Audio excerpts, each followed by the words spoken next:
फरवरी 2014 तक Crimea Ukraine का हिस्सा था, लेकिन इसी महीने में रूसी सेना ने क्राइमिया पर हमला किया था और एक महीने के भीतर यानी मार्च 2014 में रूसी सेना ने क्राइमिया को यूक्रेन से तोड़कर अपने में मिला लिया था और तब से लेकर अब तक क्राइमिया पर रूस का ही कब्जा है। और फरवरी 2022 में यूक्रेन पर हमले के वक्त भी रूसी सेना ने क्राइमिया को एक लॉन्च पैड की तरह इस्तेमाल किया था, जहां से रूसी सेना ने आसमान से लेकर जमीन तक यूक्रेन पर धावा बोल दिया था।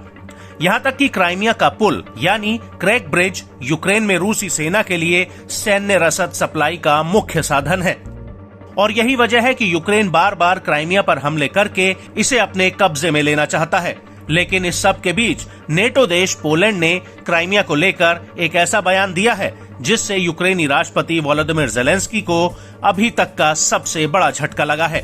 दरअसल पोलैंड के राष्ट्रपति एंड्रेस डूडा ने कहा कि क्राइमिया ऐतिहासिक रूप से अधिकतर समय में रूस का हिस्सा रहा है, जिसे यूक्रेन शायद ही दोबारा हासिल कर पाए।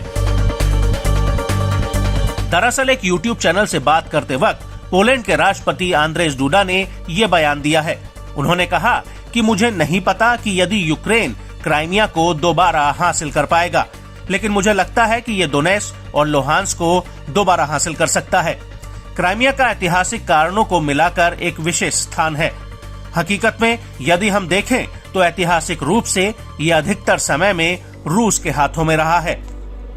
उन्होंने आगे अपने बयान में कहा कि मुझे नहीं लगता कि यूक्रेन क्राइमिया को दोबारा हासिल कर पाएगा। Trudno mi jest na to pytanie odpowiedzieć. Nie wiem tego, czy odzyska Krym, ale wierzę w to, że odzyska Donieck i Ługańsk. Krym jest miejscem szczególnym. Nie wiem, czy Ukraina odzyska Krym. On jest szczególny również ze względów historycznych.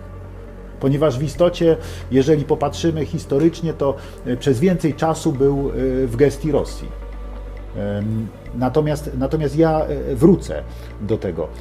Dzisiaj, patrząc na to starcie potencjałów, w aspekcie konwencjonalnej walki, podkreślam, konwencjonalnej, nie wierzę w to przede wszystkim, żeby Rosja odważyła się zaatakować państwo. वहीं Poland में DUDA के इस बयान को लेकर उनके देश के भीतर और यूक्रेन में काफी आलोचना हुई है। पोलैंड में यूक्रेन के राजदूत वेसिली ज़्वारिश ने ट्विटर पर एक पोस्ट के जरिए लिखा कि यूक्रेन का अपनी जमीन को दोबारा हासिल करने का लक्ष्य है। क्राइमिया यूक्रेन का है, क्राइमिया यूक्रेन है और रहेगा। क्राइमिया को दोबारा हासिल करना हमारा साझा लक्ष्य है और एक स्वतंत्र दुनिया का दायित्व भी। वहीं पोलैंड के राष्ट्रपति डूडा अपने इस बयान को लेकर अपने ही घर में घिर गए हैं। इसको लेकर डूडा के विरोधी और विपक्षी पार्टी के नेता रोमन गर्टिश ने कहा कि ये कितना अविश्वसनीय, मूर्खतापूर्ण बयान है।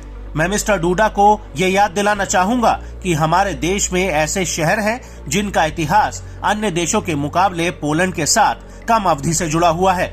उनकी टिप्पणियां संभवतः दूसरे विश्व युद्ध के बाद देश के पुनर्निर्माण के बाद पोलैंड में शामिल किए गए पूर्व जर्मन इलाकों का जिक्र कर रही थी।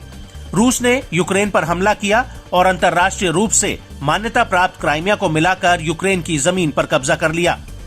आपको बता दें कि अपने बयान पर जब डूडा पोलैंड में ही घिरने लगे तो उन्होंने इसको लेकर तुरंत सफाई दी और कहा कि यूक्रेन का अपनी जमीन को लेकर दावा अपरिवर्तित रहेगा और वो इसको लेकर पहले दिन से ही स्पष्ट हैं।